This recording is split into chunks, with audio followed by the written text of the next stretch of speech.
அருட்பெருஞ்சோதி அருட்பெருஞ்சோதி தனிப்பெரும் கருணை அருட்பெருஞ்சோதி. எல்லா உயிர்களும் இன்புற்று வாழ்க, வள்ளல் மலரடி வாழ்க வாழ்க, கொல்லா வருதம் குவளை எல்லாம் ஓங்குக, நல்லோர் நினைத்த நலம் பெறுக, நன்றி நினைத்த எல்லோரும் வாழ்க இசைந்து. உலக மக்களே, அறிவார்ந்த அன்பர்களே, ஆண்மநேய ஒருமைப்பாடுடைய அன்பர்களே, வல்லப்பமான நமக்கு அருளிய திருவருட்பாவில் 3ஆம் திருமுறையில் பதிகம் 14 திருக்கோல சிறப்பு என்ற பதிகத்தில் இருக்கின்ற பாடலுடைய விளக்கங்களை நாம் பார்த்து கொண்டிருக்கிறோம். திருக்கோல சிறப்பு மொத்தம் 10 பாடல்களை கொண்டது. இதுவரையும் 7 பாடல்களுடைய விளக்கங்களை நாம் பார்த்திருக்கிறோம். ஒவ்வொரு பாடலிலும் நமது பிள்ளை பெருமானவர்கள் தான் யார் என்று தெரியாத நிலையில் இருந்தபோது அருட்பெருஞ்சோதி ஆண்டவர் ஆட்கொண்ட பிறகு இறைவனை பார்ப்பதற்காக திருவொற்றியூர் செல்லுகிறார். அவர் வருவிக்க உற்றவர் என்ற நிலை மட்டும் அவருக்கு தெரியும். அந்த பருவத்திலே சமயங்களும் மதங்களும் மார்க்கங்களும் சூழ்ந்திருந்த காலகட்டங்களில் இறைவனை எப்படியெல்லாம் உருவகப்படுத்தினார் என்பதையும், இந்த சமயங்களும் மதங்களும் மார்க்கங்களும் சிவபெருமான் என்றும் நடராஜன் என்றும் தியாகராஜ பெருமான் என்றும் சொக்கநாதன் என்றும் மகாலிங்கம் என்றும் பெயர்களை வைத்து கொண்டு அதற்கேற்றபடி ஆலயங்களை அமைத்து வழிபாட்டு முறைகளை அமைத்து மக்களை வழிபட செய்து விட்டார்கள். வல்லப்பமான இதை பற்றி நமக்கு தெளிவாக திருவருட்பாவிலே அருளியிருக்கிறார்கள். அதை நாம் பார்த்து விட்டோம். இப்போ இந்த நிலையில் இருக்கும்போது இறைவனை பார்ப்பதற்காக திருவொற்றியூர் செல்லுகிறார். அங்கே திருவொற்றியூர் சென்றவுடனே அவருடைய பவனி வருவதை பார்த்து அவருடைய அழகை ரசித்து பார்த்து கொண்டிருக்கிறார். இந்த நிகழ்ச்சியை, இந்த சம்பவத்தை தன்னை தலைவியாகவும் இறைவனை தலைவனாகவும் உள்ளத்தை தோழியாகவும் வர்ணனை செய்து தோழியிடம் சொல்லுவது போல, உள்ளத்திடம் சொல்லுவது போல உலக மக்களுக்கு தெரிவித்துக் கொண்டிருக்கிறார்கள். அதை தான் நாம் பார்த்துட்டு இருக்கோம். அப்போ திருவொற்றியில் இருக்கிற இறைவன் எப்படியெல்லாம் இருக்கிறார் என்பதை உருவகப்படுத்துகிறார்.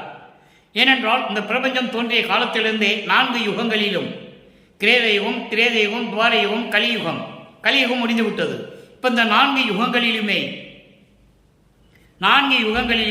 இந்த சைவ சமய தலைவர்களை எப்படியெல்லாம் உருவகப்படுத்தினார்கள், வேதங்களும் ஆகமங்களும் எப்படியெல்லாம் இறைவனை உருவகப்படுத்தியது என்பதையும் வல்லப்பமானவர்கள் நமக்கு தெள்ள தெளிவாக அருளியிருக்கிறார்கள் திருவருட்பாவிலே. அதை தான் பார்த்து கொண்டிருக்கிறோம். இப்போ 3ஆம் திருமுறையிலே இறைவனை பற்றி எப்படி சொல்லுகிறார் என்பதையும், அதன் பிறகு சுத்த சன்மார்க்கத்தை பெற்ற பிறகு அருட்பெருஞ்சோதி ஆண்டவர் வந்து மகனை ஆட்கொண்ட பிறகு சுத்த சன்மார்க்கத்தை தந்தையிடமிருந்து பெற்ற பிறகு இறைவன் அருட்பெருஞ்சோதி ஆண்டவர் என்றும் அந்த இறைவன் வடலூர் சத்தியஞான சபையிலே இருக்கிறார் என்பதையும், இறைவனுடைய அருள் நிலையையும், அந்த இறைவனிடம் இவர் எப்படி அருளை பெற்றுக்கொண்டார் என்பதையும் உலக மக்களுக்கு தெரிவித்துக் கொண்டிருக்கிறார்கள். அதன் பிறகு இறைவனிடம் ஒன்றாக கலந்து எப்படி இறைவன் ஆனார் என்பதையும் பாடல்களிலே நமக்கு அருளியிருக்கிறார்கள். அதை பார்க்க போகிறோம். நன்றாக கவனியுங்கள் அன்பர்களே. முதலில் ஒரு கருத்தை மனதில் வைத்துக் கொள்ள வேண்டும். வல்லப்பெருமானவர்கள் அருட்பெருஞ்சோதி ஆண்டவரால் ஒரு தாயின் வழியாக இந்த மண்ணுகளுக்கு வருவிக்க உற்றதற்கு காரணமே சமரச சுத்த சன்மார்க்கம் என்ற ஒரு தனி மார்க்கத்தை, அதாவது இறைவனால் அருட்பெருஞ்சோதி என்றால் படைக்கப்பட்ட சுத்த சன்மார்க்கத்தை உலக மக்களிடம் தெரிவிக்க வேண்டும் என்பதற்காகவும், சமயங்களும் மதங்களும் மார்க்கங்களுடைய ஆயுள் காலம் முடிந்து விட்டது, இனிமேல் அதனால் உலக மக்களுக்கு பயனில்லை என்ற நிலை ஏற்பட்ட போது தந்தையிடமிருந்து சுத்த சன்மார்க்கத்தை பெற்ற பிறகு உலக மக்களெல்லாம் சுத்த சன்மார்க்கத்தில் சேர்ந்து எல்லா இன்பங்களையும் இறைவனுடைய அருளையும் பெற வேண்டும் என்பதற்காகத்தான் நான் வருவிக்க விட்டேன் என்று நமக்கு அருளியிருக்கிறார்கள். அதை பார்த்து கொண்டிருக்கிறோம். அப்போ அவர் சமயங்களிலும் மதங்களிலும் மார்க்கங்களில் இருந்தது தன் விருப்பப்படி அல்ல. அருட்பெருஞ்சோதி ஆண்டவருடைய திருவிளையாடல் நடந்து கொண்டிருக்கிறது. தன் மகனை வருவிக்க உற்று 52 ஆண்டுகள் வரையிலும் திருவிளையாடல் நடந்து கொண்டிருக்கிறது. அதை ஒவ்வொரு 8 ஆண்டுகளாக பிரித்து தன் மகனுக்கு எப்படியெல்லாம் அருளை கொடுத்துக் கொண்டிருக்கிறார் என்பதுதான் திருவருட்பாவிலே நாம் கண்ட உண்மை. இப்போ இந்த நிலையை பார்க்கும்போது 3ஆம் திருமுறையிலே இந்த பாடலை நமக்கு அருளும் போது நமது பிள்ளை பெருமானவர்கள் வல்லப்பமானவர்கள் 3வது எட்டில் இருந்து கொண்டிருக்கிறார்கள். 3வது எட்டு என்பது 3×24 வருவிக்க உற்று 24 ஆண்டுகள் ஆகிறது. வல்லப்பமானுக்கு வயது இல்லை, அவர் இறைவன், ஒவ்வொரு யுகத்திலேயும் இருந்தவர் என்பதை திருவருட்பாவிலே நாம் கண்ட உண்மை. திருவருட்பாவிலே ஆதாரங்கள் உண்டு. அப்போ அந்த 24 ஆண்டுகள் வரையிலும் இறைவனிடமிருந்து எந்த அருளையும் அவர் பெறவில்லை. மனத்துயரத்தோடும் கவலையோடு தான் தெரிந்து கொண்டிருந்தார்கள் நமது பிள்ளை பெருமானவர்கள். அந்த நிலையில் இருக்கும்போது இந்த பாடலை நமக்கு அருளியிருக்கிறார்கள். அதை பார்த்து கொண்டிருக்கிறோம். இன்று நாம் பார்க்க வேண்டிய பாடல் 3ஆம் திருமுறை பதிகம் 14 திருக்கோல சிறப்பு. திருக்கோல சிறப்பு என்பது இறைவனுடைய அழகை பார்த்து ரசித்து உலக மக்களுக்கு தெரிவிப்பது. தன்னை தலைவியாகவும் இறைவனை தலைவனுடைய அழகை தோழியிடம் சொல்லுவது போல இந்த பாடலை நமக்கு அருளியிருக்கிறார்கள் என்பதை நீங்கள் புரிந்து கொள்ள வேண்டும். இன்று பார்க்க வேண்டிய பாடல் 8வது பாடல். கலக அமன கைத்தவரை கழுவிலே ஏற்றும். அதாவது பாடல் வரிகள் கடினமாக இருந்தாலும் கூட இறைவன் கொடுத்த விளக்கம் எளிமையான விளக்கம். கலக அமன கை தவறை கழுவிலே ஏற்றும். கழுவிலே ஏற்றும் கழுமலத்தோன் வலகை குவித்து பாடும் ஒற்றிவாணர் பவனி வர கண்டேன். உலக நிகழ்வை காணேன். எப்போ பவனியை பார்த்த பிறகு, இறைவனுடைய அருளை பார்த்த பிறகு சொல்லுகிறார், அழகை பார்த்த பிறகு. உலக நிகழ்வை காணேன் என் உள்ளம் ஒன்றே அறியும்படி தோழியிடம் சொல்லுகிறார். ஒரு பெண் தன்னுடைய காதலனுடைய அழகை பார்த்து ரசித்த பிறகு அதை முதலிலே தோழியிடம்தான் சொல்லுவாள். அந்த நிலைக்கு தான் இங்கே தோழியை வர்ணனை செய்து, உள்ளத்தை வர்ணனை தோழியாக செய்து இந்த கருத்தை உலக மக்களுக்கு தெரிவித்துக் கொண்டிருக்கிறார்கள்.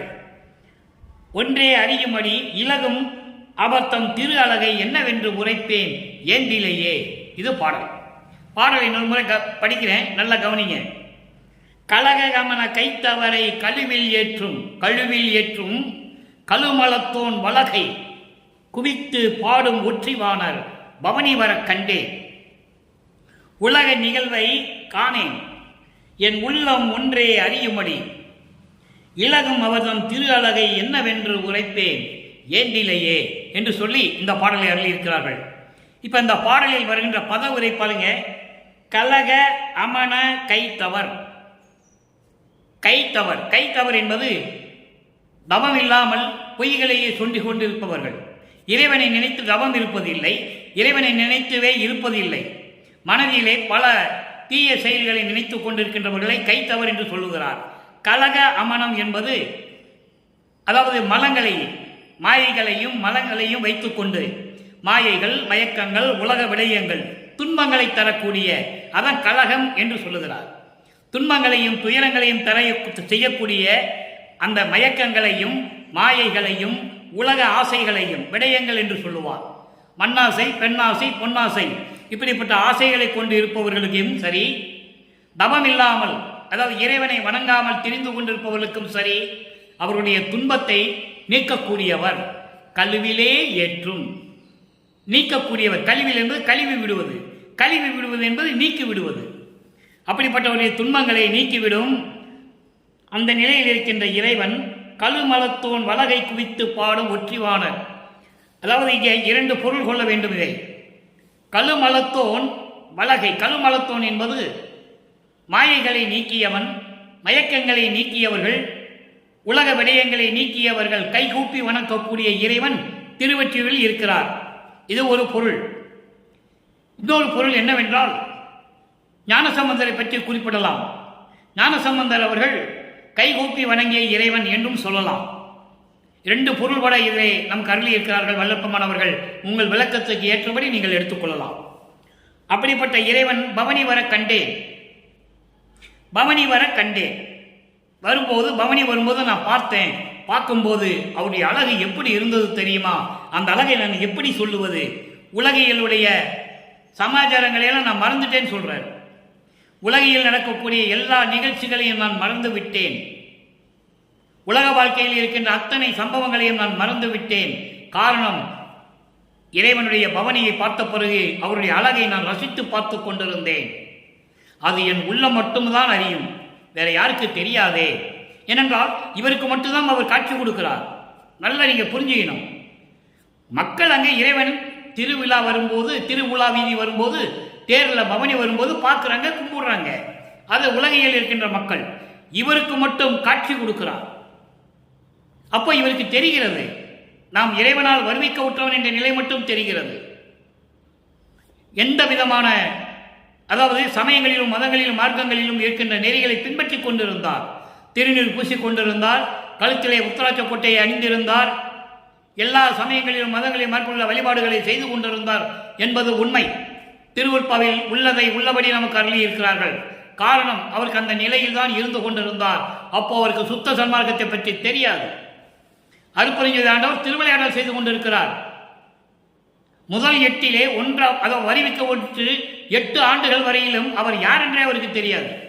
அந்த நிலையில்தான் மனம் ஒரு நிலையில் இல்லாமல் கந்தகோட்டத்திலே இருந்தார் என்று சொல்லுவார்கள். தனிமையை விரும்பினார். மனம் ஒரு நிலையில் இல்லை, தனிமையை விரும்பினார். அப்ப அந்த 8 ஆண்டுகளுக்குள் உருவானதுதான் தெய்வமணி மாலை, முருகனை பற்றி பாடியது. அதன் பிறகு சொல்லுகிறார், தேவையில்லாமல் பாடிவிட்டேன் என்று. அது திருவருட்பாவிலே உண்டு, அந்த விளக்கங்கள்லாம் உண்டு. அற்பறிவாக இருந்தது, அதனால் சமயங்களிலும் மதங்களிலும் மார்க்கங்களிலும் இருந்து கொண்டு பல வழிபாடுகளை செய்து கொண்டிருந்தேன், அந்த நெறிகளை பின்பற்றி கொண்டிருந்தேன் என்றெல்லாம் சொல்லுவார். அதன் பிறகு 9வது ஆண்டிலே அருட்பெருஞ்சாண்டவர் ஆட்கொண்ட பிறகு இறைவனால் வருவிக்க விட்டவன் என்ற நிலை மட்டும் அவருக்கு தெரியும். சுத்த சன்மார்க்கத்தை பற்றி தெரியாது. அப்போ சமயங்களிலும் மதங்களிலும் மார்க்கங்களிலும் நெறிகளை பின்பற்றி கொண்டிருக்கிறார். காரணம், அருட்பெருஞ்சோதி ஆண்டவர் இருக்க வைக்கிறார். பின்னாளில் அதை பொய் என்று சொல்ல வேண்டும். சமயங்களிலும் மதங்களிலும் மார்க்கங்களின் நெறிகள் எல்லாம் மக்களுக்கு பயனற்றவை. ஆறாம் திருமலை தெளிவாக சொல்லுவார். சாத்திர குப்பைகள் என்று சொல்லுவார், சமய குழி என்று சொல்லுவார், பாதாள சாக்கடை என்று சொல்லுவார். இப்படியெல்லாம் உண்டு, பாடல்களிலே உண்டு. அதை சொல்ல வேண்டும் உலக மக்களுக்கு. அதனால் அங்கே இருக்க வேண்டும் அவர். அதனால்தான் சின்னம்பிடியிலே சொல்லுவார், பன்மார்க்கம் கடந்தேன் என்று சின்னம்பிடி, 12 மேல் நின்று சின்னம்பிடி என்று சொல்லுவார். நான் பல மார்க்கங்களை கடந்து வந்து விட்டேன் என்றெல்லாம் சொல்லுவார். அந்த நிலையில் இருக்கும்போது சமயங்களிலும் மதங்களிலும் மார்க்கங்களிலும் கூறப்பட்ட நெறிகளை பின்பற்றி கொண்டு இறைவனை உருவகப்படுத்துகிறார், வருணன் செய்கிறார். இப்போ பதவுரையை பார்த்துட்டோம். பொருளுடைய விளக்கம் பாருங்க, கோர்வையாக சொல்லுகிறேன். இந்த பொருளை பார்த்த பிறகு, இந்த பாடலுடைய விளக்கத்தை பார்த்த பிறகு, இந்த பாடலில் கூறப்பட்ட நிலைகளுக்கு 6ஆம் திருமுறையிலே சுத்த சன்மார்க்கத்தை பெற்ற பிறகு வல்லப்பெருமானவர்கள் இறைவன் யார் என்பதையும், அந்த இறைவன் எப்படிப்பட்டவர் என்பதையும், மற்றவர்களெல்லாம் பதத்தலைவர்கள் என்பதையும், அருட்பெருஞ்சோதி ஆண்டவரால் உருவாக்கப்பட்டவர்கள் என்பதையும், இறைவனிடம் எப்படியெல்லாம் அருளை பெற்றுக்கொண்டார் என்பதையும், இறுதியாக இவர் எப்படி அருட்பெருஞ்சோதி ஆண்டவர் ஆனார் என்பதையும் பார்க்க போகிறோம். நல்லா கவனிங்க. மாயைகளையும் மயக்கங்களையும் அறியாமைகளையோடு இருப்பவர்களையும் இறைவனை வணங்காதவர்களையும் தபம் செய்யாதவர்களையும், சமயங்களிலும் மதங்களிலும் தமன் சொல்லுவாங்க. அப்படியே கண்ணை மூடிட்டு அப்படியே சமணங்கால் போட்டுக்கிட்டு தவம் இருக்குன்னு சொல்லுவாங்க. கடலுக்கடியில் இருக்கிறதுன்னு சொல்லுவாங்க. காட்டுக்குள்ளே போயிட்டான் தவம் இருக்குன்னு சொல்லுவாங்க. அது சமயங்களும் மதங்களும் மார்க்கங்களும் சூழ்ந்த நெறிகளை சூழ்ந்து அந்த நெறிகளை கடந்தது. அப்படி தவம் செய்யாதவர்களையும் அவர்களுடைய குற்றங்களை எல்லாம் நீக்கி அவர்களுக்கு அருளை கொடுப்பவர். அதோடு மட்டுமல்ல, மாயைகளையும் மயக்கங்களையும் நீக்கியவர்களெல்லாம் இறைவனை வணங்கும் போது அவர்களுக்கும் அருளை கொடுக்கக்கூடியவர். அப்படிப்பட்ட காலகட்டத்தில் தான் ஞானசம்பந்தர் தன் கைகூப்பி வணங்கிய இறைவன். அப்படிப்பட்ட இறைவன் தான் திருவொற்றியூரில் இருக்கின்ற இறைவன் என்று சொல்லுகிறார். அப்படிப்பட்ட இறைவன் நான் பவனி வர கண்டேன். அப்போ உலகில் நடந்த நிகழ்ச்சிகளை எல்லாம், எல்லாவித சம்பவங்களை எல்லாம் நான் மறந்து விட்டேன். மெய்மறந்து நின்று கொண்டிருந்தேன். அது என் உள்ளம் ஒன்று மட்டும்தான் அறியும்படி, என் தோழியை என் உள்ளம் ஒன்று மட்டும்தான் அறியும். அதுபோன்று அப்படிப்பட்ட அழகை நான் என்னவென்று சொல்லுவது, எப்படி சொல்லுவது என்று எனக்கு தெரியவில்லையே. இறைவனுடைய அழகை பார்த்துதான் நான் இந்த நிலையில் இருந்து கொண்டிருக்கிறேன் என்று சொல்லி இந்த பாடலை நமக்கு அருளி இருக்கிறார்கள். அதன் பிறகு காலங்கள் உருண்டு ஓடுகின்றன, ஆண்டுகள் கடந்து ஓடுகின்றன. அருட்பெருஞ்சோதி ஆண்டவருடைய திருவிளையாடல் நடந்து கொண்டிருக்கிறது. அடுத்து தன் மகனை ஆட்கொள்ளுகிறார். 4வது 8 4 32 25 ஆண்டுகளுக்கு மேல் வல்லப்பமானவர்கள் வருவிக்க உற்று 25 ஆண்டுகளுக்கு மேல் 32 ஆண்டுகள் வரையிலும் அந்த 8 ஆண்டுகளில் என்னென்ன நடந்தது என்பதை 4ஆம் திருமுறையிலே நமக்கு அருளியிருப்பார்கள். அப்போதான் சுத்த சன்மார்க்கத்தை பெறுகிறார். முதலிலே ஏமசித்தியை பெற்றுக்கொள்ளுகிறார். அதன் பிறகு சாகா கல்வியை பெற்றுக்கொள்வதற்காக சுத்த சன்மார்க்கத்தை பெற்றுக்கொள்ளுகிறார். தத்துவங்களை கடக்கிறார், அந்தங்களை கடக்கிறார்.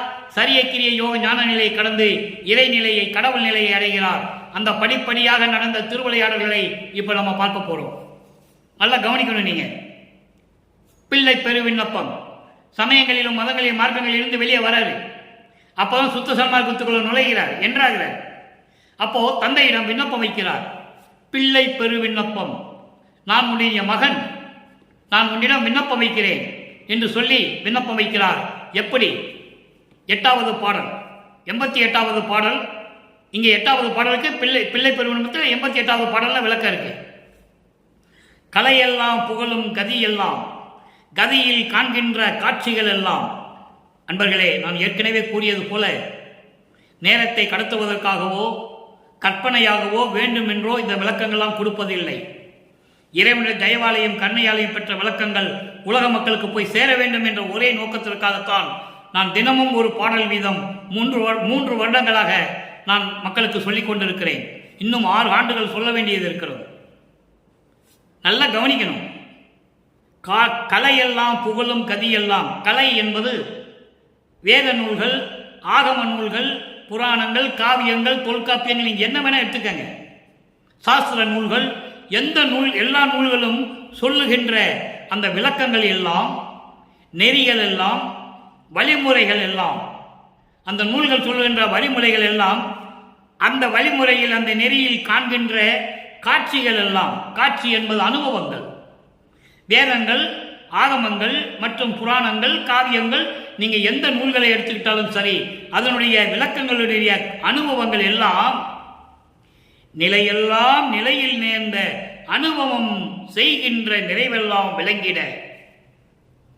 அந்த நிலைகள் எல்லாம் இருக்கின்ற அந்த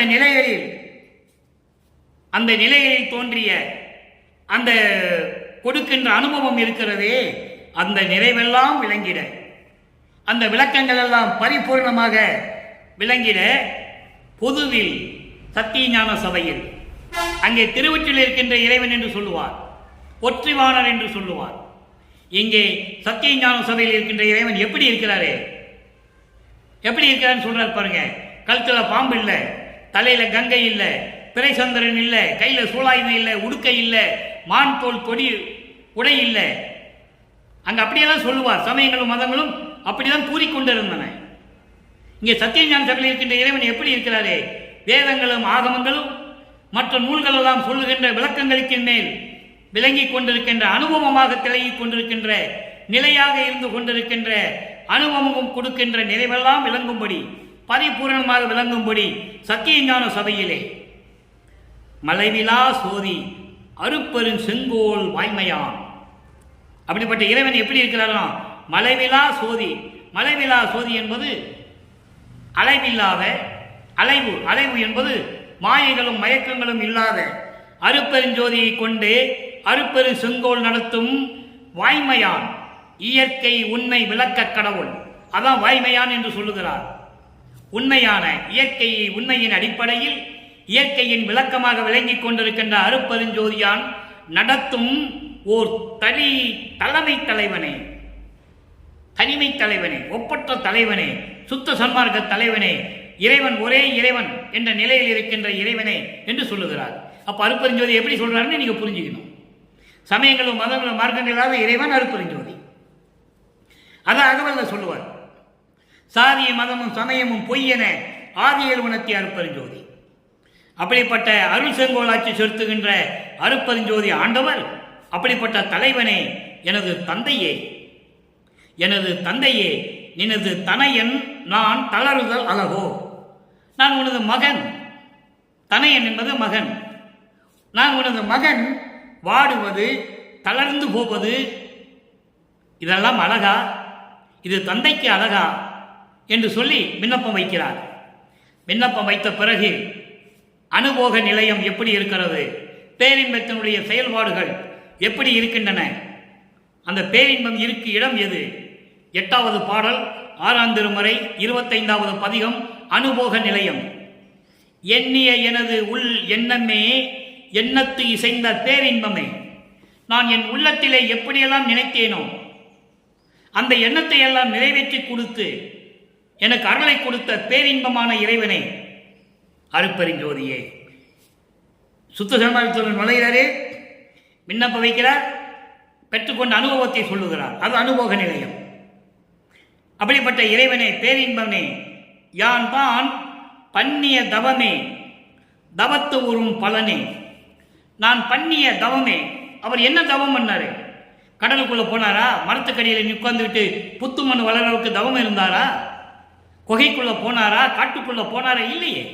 அவர் பண்ணிய தவம் என்ன? நோவாத நோன்பு.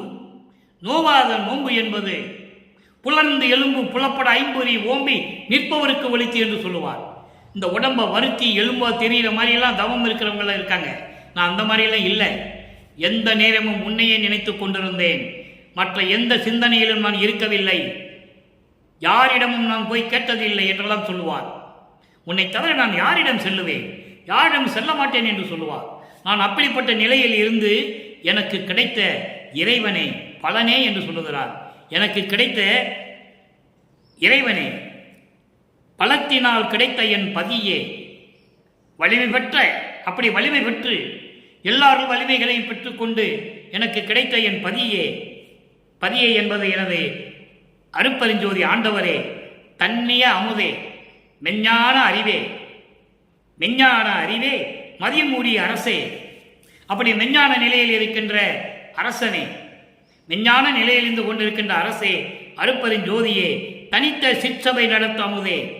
தனித்த சிற்சபை, ஏன் தனித்த சிற்சபைன்னு சொல்றாரு?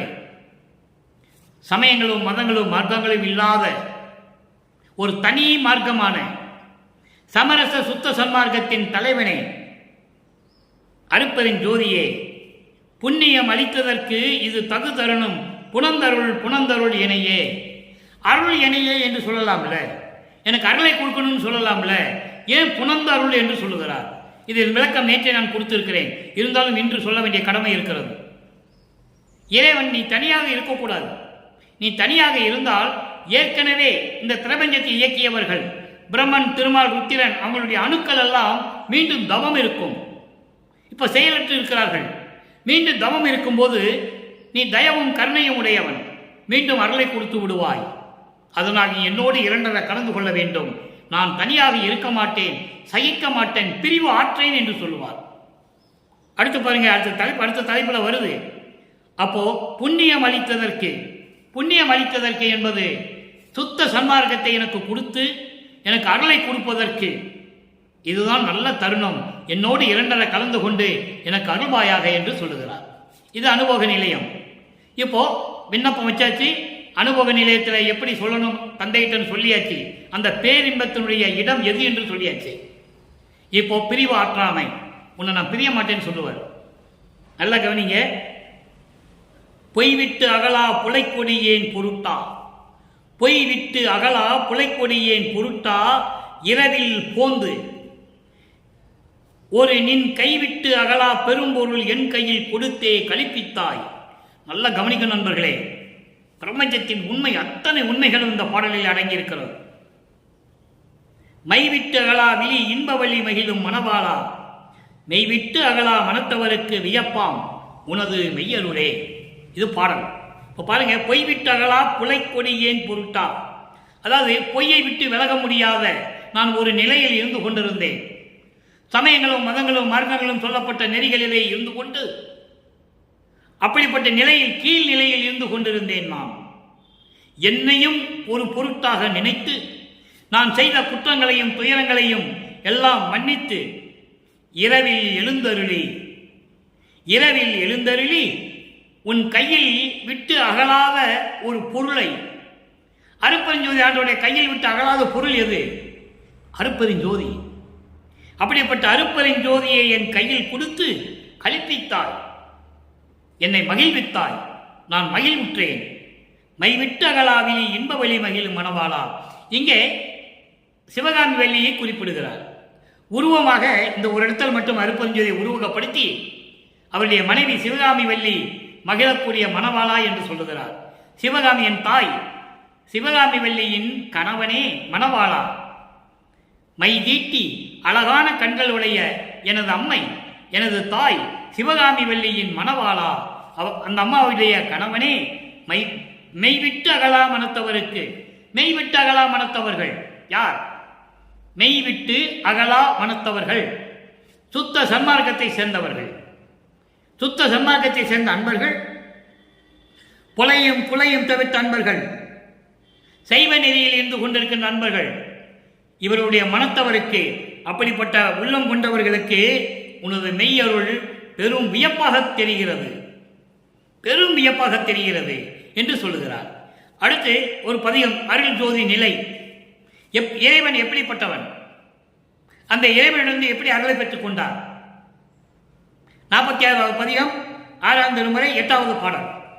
பாடலை நல்லா கவனிங்க. தூண்டாத மணிவிளக்காய் துலங்குகின்ற தெய்வம். தூண்டாத மணிவிளக்கு. இப்போ ஒரு விளக்கை ஏற்றி வைக்கிறோம், அது நேர ஆக ஒளி மங்கி போகும்.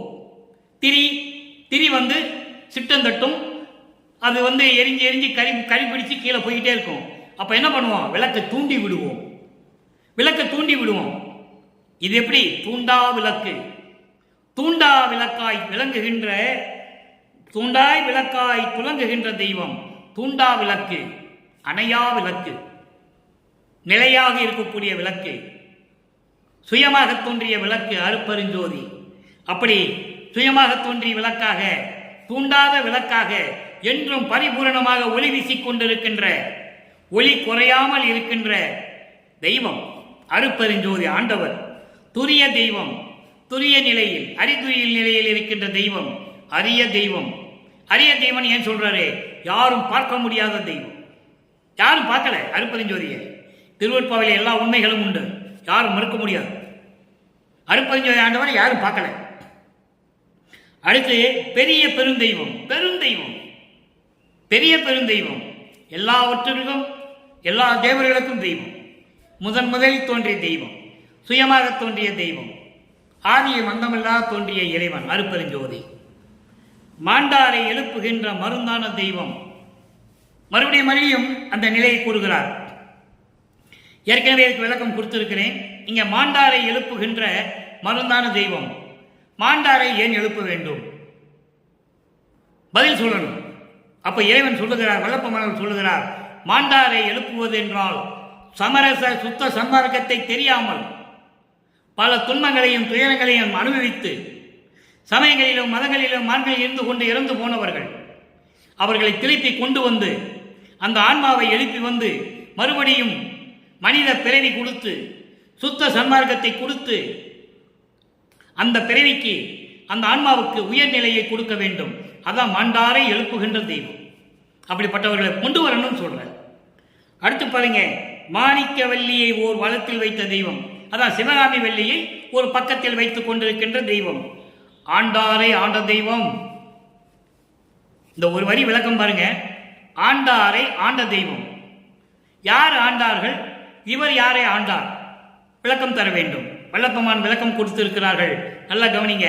ஆண்டாரை ஆண்ட தெய்வம். இந்த பிரபஞ்சம் தோன்றிய காலத்திலிருந்தே பிரம்மனை உருவாக்கியது அருட்பெருஞ்சோதி. திருவிடை பயிற்சியை சொல்றார், மறையவன் செயல் உலகாக்கின்ற அதிகார வாழ்வை ஈந்தருளும் பதம். அதே பிரம்மனை, மறைவன் என்றால் பிரம்மன், அதே பிரம்மனை கொண்டு வந்து அகவல்ல சொல்லுவார். சிறுக்கி தலைவரை, சிறுக்கி அண்டங்களை அருள்திரை வகுத்த அருட்பெருஞ்சோதி. அப்ப பிரம்மனை உருவாக்கியது யார்? அருட்பெருஞ்சோதி. அப்ப அவர்கள் தான் ஆண்டார்கள்.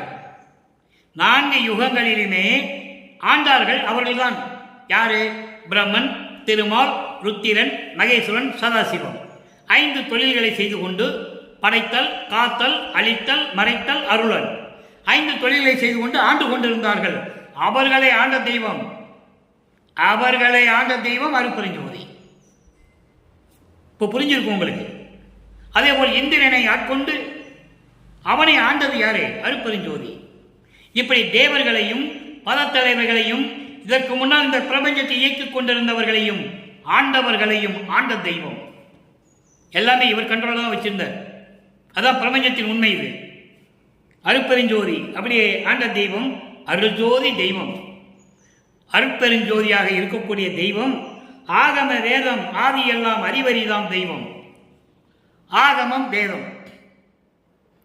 ஆகமம் என்பது 28 ஆகம நூல்கள். வேதங்கள் என்பது 4: ரிக்வேதம், யசுர்வேதம், சாமவேதம், அதர்வண வேதம். இவர்கள் எல்லாம் அறிவறிதாம் தெய்வம். இவர்களும் சரி, தேவர்களும் சரி, முத்தர்களும் சித்தர்களும் சக்திகளும் சத்தர்களும் யாராக இருந்தாலும் சரி, யாருமே அறிய முடியாத தெய்வம். அதான் அகவல்ல இறுதியாக சொல்லுவார், மூவரும் தேவரும் முத்தரும் சித்தரும் யாவரும் பெற்றிடா இயல் என கழித்தனை. அந்த நிலையில் இருந்து கொண்டிருப்பவர் வல்லப்பமான் அவர்கள். தீண்டாத வெளியில் வளர் தீண்டாத தெய்வம். எந்த வெளி? தீண்டாத வெளி. சரியை கிரியை யோகம் முன்னாங்க 12. அந்த 12 வெளிகளும் அந்த 12 நிலையில் இருக்கின்ற வெளிகளும் தீண்டக்கூடியவை. சமயங்களும் மதங்களும் மார்க்கங்களும் சேர்ந்தது. அப்படி இதெல்லாம் கடந்து தீண்டாத வெளி 13வது நிலை திரையோதச நிலை. அகவல்ல சொல்லுவார் திரையோதச நிலை. 13வது நிலை தான் ஞான சரியை. அங்கதான் சுத்த சன்மார்க்கம் தொடங்குகிறது. அங்கதான் சமயங்களும் மதங்களும் மார்க்கங்களும் இல்லாத வெளி. அப்படிப்பட்டு தீண்டாத வெளியிலே வளர் தீண்டாத தெய்வம். ஒளி குறையாது, பிரபஞ்சம் முழுவதும் பரிபூர்ணமாக ஒளி வீசிக் கொண்டிருக்கின்ற தெய்வம் அருட்பெருஞ்சோதி தெய்வம். சிற்றவையில் விளங்குகின்ற தெய்வம் அதே தெய்வம். சிற்றவையில் அருளாட்சி செய்து கொண்டு அருள்நடனம் செய்து கொண்டிருக்கின்ற இறைவன் அருட்பெருஞ்சோதி ஆண்டவர் என்று சொல்லுகிறார். இந்த இரவில் போந்து என்று சொல்லுவார். அதாவது எதுவுமே தெரியாத என்னை, பொய்விட்டு அகலாத என்னை, சமயங்களிலும் மதங்களிலும் மார்க்கங்களிலும் இருந்து கொண்டு எங்க போவோமோ என்னாகுமோ ஏதாகுமோ என்று நினைத்து கொண்டிருந்த வேளையில் அந்த துன்பங்களையும் துயரங்களையும் நீக்குவதற்காக இரவில் போந்து என்று சொல்லுவார். அதை ஒரு பாடலிலே சொல்லுவார். 6ஆம் திருமுறையிலே பாதி இரவில் எழுந்தருளி பாவியேனை எழுப்பி அருஞ்சோதி அழித்து என் உள்ளகத்தை சூழ்ந்து கலந்து துளங்குகின்றாய். நீதி நடஞ்சை பேரின்மை நிதி. நான் பெற்ற நெடும் பேற்றை ஓதி முடியாது. நான் பெற்ற நெடும்பேற்றை ஓதி முடியாது. என்னைப் போல் இவ்வுலகம் பெறுதல் வேண்டுவனே என்று சொல்லுவார். இந்த பாதி இரவில் எழுந்தருளி என்று சொல்றதுக்காக இந்த பாடல். பாதி இரவு என்பது நடு சாமம். சாமம் நடு இரவு. அப்போ எனக்கு முன்னால் எழுந்தருளி அருட்பெருஞ்சோதியை கொடுத்தார் என்று சொல்லுவார். அதே தான் இதுக்கு முன்னால் இருந்த விளக்கத்தை பார்த்தோம். உன் கையில் இருந்து உன் கையை விட்டு அகலாத ஒரு பொருளை என் கையில் கொடுத்தாய் இரவில் போந்து என்று சொல்லுவார். அருட்பெருஞ்சோதியை கொடுத்த நிகழ்வை ஒரு பாடலிலே இப்படி குறிப்பிட்டிருக்கிறார்கள். நம்மளை எல்லாம் படைத்து காத்து கொண்டிருக்கின்ற அருட்பெருஞ்சோதி ஆண்டவராகிய வல்லற்பெருமான் அவர்கள். அருட்பெருஞ்சோதி ஆண்டவர் தான் பின்னால் விளக்கம் வருது. மகனோடு திருவிளையாடல் செய்து கொண்டிருக்கிறார் அருட்பெருஞ்சோதி. 52 ஆண்டுகள் திருவிளையாடல் நடந்து கொண்டிருக்கிறது. முடிவான நிலை. திருவிளையாடல் முடிவுக்கு வரும்போதுதான் தன் மகனை இறைவனாக்குகிறார். மகனோடு 2 கலந்து கொள்ளுகிறார். வல்லப்பெருமான் அவர்கிட்ட போகல, அவர் தான் மகன்கிட்ட வரலே. ஏன்னா அவர் அதான் செய்யணும், அதான் தர்மம், அதான் நியாயம், அதான் சத்தியம். ஏன்னா அவர் தானே மகனை வெளியே கொண்டாடுறாரு. அப்ப இவர் சேரும்போது மகனோட இவர் தான் சேரணும். அந்த நிலைதான் முடிவான நிலை. என் சாமி, என் துரை, என் உயிர் நாயகனார் இன்று நான் இருக்கும் இடத்தில் அமர்கின்றார். பின்சாரும் 2 நாளிகைக்குள் என் பேர் உடம்பில் கலந்து பிரியாது இருப்பார். இது ஒன்று போதும். இதான் 6ஆம் திருமுறைய இறுதியான பாடல். அப்போ இறைவன் வந்து இவரோடு 2 கலந்து இவர் கடவுளானதை அங்கு உறுதி செய்கிறார்கள் வல்லற்பெருமானவர்கள். இப்போ 125 பதிகம் ஆடிய பாதம். ஆடிய பாதம் என்பது திருவிளையாடல் செய்த இறைவன். ஆடிய பாதம் என்பது திருவிளையாடல் செய்த இறைவன் அருட்பெருஞ்சோதி அவருடைய திருவடியை பற்றி சொல்லுகிறார். ஆடிய பாதம். ஆடிய பாதம் என்பது திருவிளையாடல் செய்த திருவடிகள், இறைவனுடைய திருவடிகள் என்று சொல்லுகிறார். அதான் ஆடிய பாதம். சாகா வரம் தந்த தாரக பாதம். எனக்கு சாகா வரம் தந்த தாரக பாதம். தாரக மந்திரம் என்று சொல்லுவார்கள். மூலக்கடவுள். தாரகம் என்பது மூலப்பொருள், மூல காரணம். அந்த மூல காரணம் மூலப்பொருள், மூலக்கடவுள். மூலக்கடவுள் என்பது முதல் கடவுள். முதல் கடவுள் என்பது ஆதிய மந்தமெல்லாம் தோன்றிய அருட்பெருஞ்சோதி. அவர் எனக்கு சாகா வரம் தந்த தாரக பாதம். இறைவனுடைய திருவிளையாடல் சொல்றார். அடுத்து சச்சிதானந்த சதோதய பாதம். பேரின்பம். சச்சிதானந்தம் என்பது பேரின்பமானது.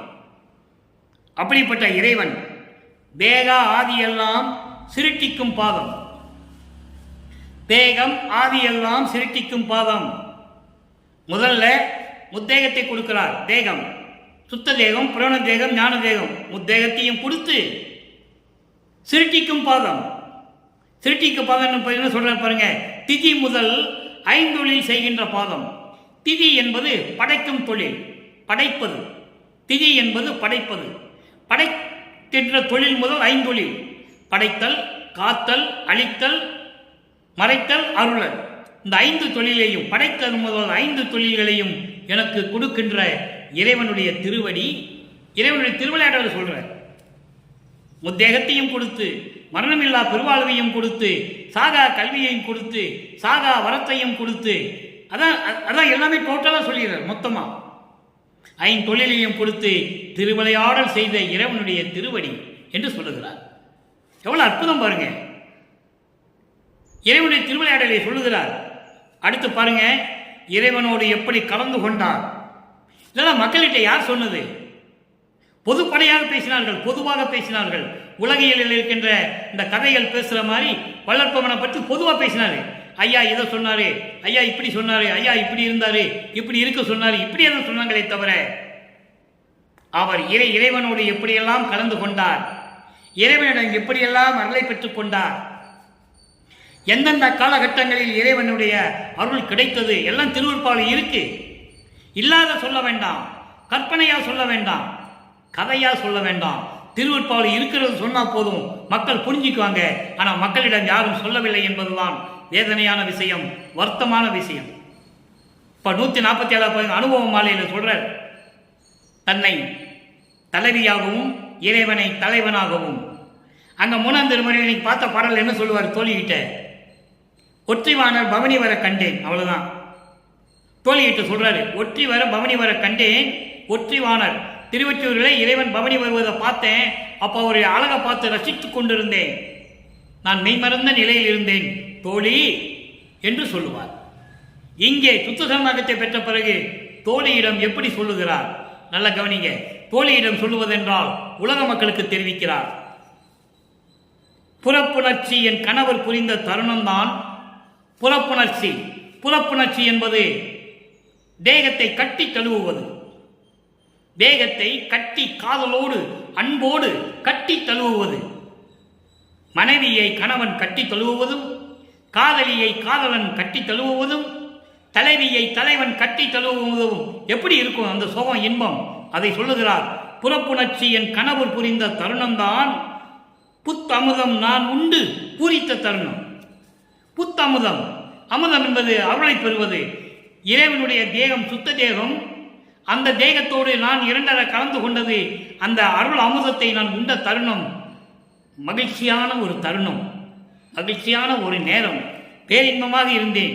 நான் உண்டு பூரித்த தருணம். வல்லற்பமான் அருள் அமுதத்தை உண்டவர் சொல்லுவாங்க. இங்க போனாரு, அங்க போனாரு, வடை பாயசத்தோட சாப்பிட்டாரு, இலை போட்டு சாப்பிட்டாரு, அப்படிலாம் சொல்லுவாங்க. அது உலகியல்ல பேசுனது. அருட்பெருஞ்சோதி ஆண்டவரை எப்படியெல்லாம் தன் மகனுக்கு அருளமதம் கொடுத்தார் என்பதை திருவருட்பாவிலே கூறியிருக்கிறார்கள் நமது இறைவன் வல்லப்பமானவர்கள். அதாவது 8 ஆண்டுகளுக்கு முன்னால் வருவிக்க உற்று 8 ஆண்டுகள் வரையிலும் நான் உணவு உண்டதெல்லாம் அதன் பிறகு அமுதமாயிற்று என்று சொல்லுவார். திருவருட்பாவிலே உண்டு. பிரபஞ்சத்தின் ரகசியம் பூரா அங்கே இருக்கு. 8 ஆண்டுகள் வரையிலும் வருவிக்க உற்று 8 ஆண்டுகள் வரையிலும் நான் யார் என்று தெரியாத நிலையில் நான் விரும்பியும் விரும்பாமலும் நான் உண்ட உணவு அமுதமாயிற்று பின்னாளில் என்று சொல்லுவார். அதன் பிறகு அவர் எங்க உண்டார்? அருள் அமுதம் தானே. அமுத சுரக்கம் அவருக்கு நிறைய விளக்கங்கள் இருக்கிறது. அது பேசினா நமக்கு நேரம் பத்தாது. இந்த பாடலுடைய விளக்கத்தை சொல்ல முடியாது, அவ்வளவு விளக்கங்கள் இருக்கு. அதான் இங்கே சொல்றாரு, புத்தமுதம் நான் உண்டு பூரித்த தருணம். அந்த நேரத்தில் சிறப்பு உணர்ச்சி மயமாகி ஆகா, அந்த பேரின்ப உணர்ச்சி, அந்த அனுபவம் இருக்கிறதே, அப்படி அந்த பேரின்ப மயமாகி அகப்புணர்ச்சி அவர்தான் செய்த தருணம். முதல்ல புறப்புணர்ச்சி, தேகத்தை கட்டி தழுவி அன்போடு காதலோடு கட்டி தழுவிய நேரம் இறைவனுடைய அமுதத்தை நான் உண்டேன். அந்த பூரித்த தருணம், அந்த சிறப்பு உணர்ச்சி எப்படி இருந்தது தெரியுமா? பேரின்பமாக இருந்தது. சிறப்பு உணர்ச்சி